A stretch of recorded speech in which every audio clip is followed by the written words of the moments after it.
in for the 1st of May some years ago. Yeah, Primo Maggio, I did Sì. many years ago. Yeah. And yeah, I played 3 songs there, and there were, tens of thousands, if not even, they were saying hundreds of thousands. It's too hard to know how many people. It was incredible sight. I've never, I only played that once, and I've never played to that kind of an audience again. I think the most I've ever played to since then is probably 80,000 people. And how is it to live on tour? Do you like it, or do you find it? Yeah, I love it. It's a really strange way of life. This is my sitting room for the day, and this is quite a smart one, really, because there's a curtain on the wall.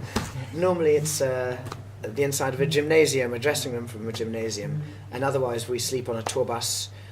We have two tour buses and 4 trucks, so we travel as a convoy of 6 people, and on each bus there are between 12 and 14 people. There's a lot of men in very close proximity, but we are a family, and yeah, we're traveling for the next 13 months, so a long time, and we get on incredibly well as a team. But we come to places, we get up on a stage, we play as one body, expressing an emotion, and taking an audience on an emotional journey. And I think it's kind of, I really am blown away by the magic of music in the first place, that it can capture people's hearts and take them on this journey. Because even in Italy, they can't understand every word I'm saying, but they still understand the spirit of the song, the heart of the song. And so I think, yeah, music is pretty magical. Do you still have the same crew of the last tour? Yes, I do. I used to be 5 people on stage.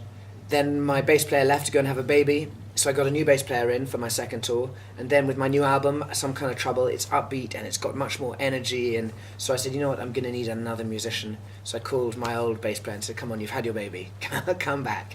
So now there are 6 of us on stage, and all the crew who work behind the stage, setting up now, as we see, they're all the same people. So I've worked with the same guys now for 6 years, I suppose. And it makes life easy. Because we know each other incredibly well.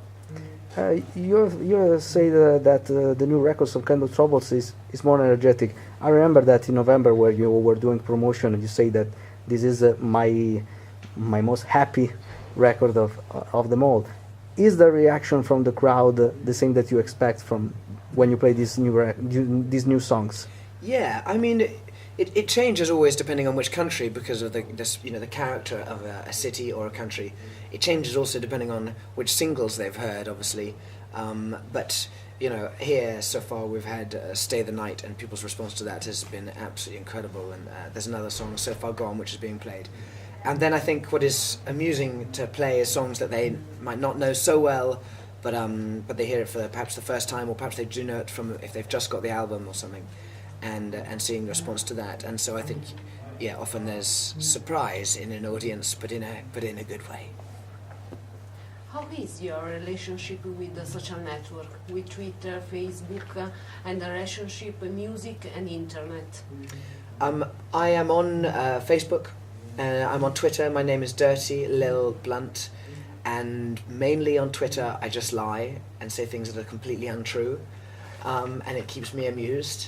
And that's about it. I think to have a Twitter page and to want to tell people what you're doing all the time, you have to have a huge ego. And to want to follow someone's ego means you are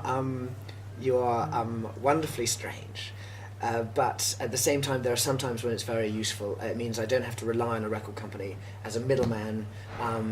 I instead can send a direct message to people when tickets are out or when an album is out, and that just can mean the machine is faster, and the message can be clearer in a way, and so I understand the benefits of that. But I don't tell people what I'm having for breakfast, and I do use it a lot for my own amusement rather than to tell the truth.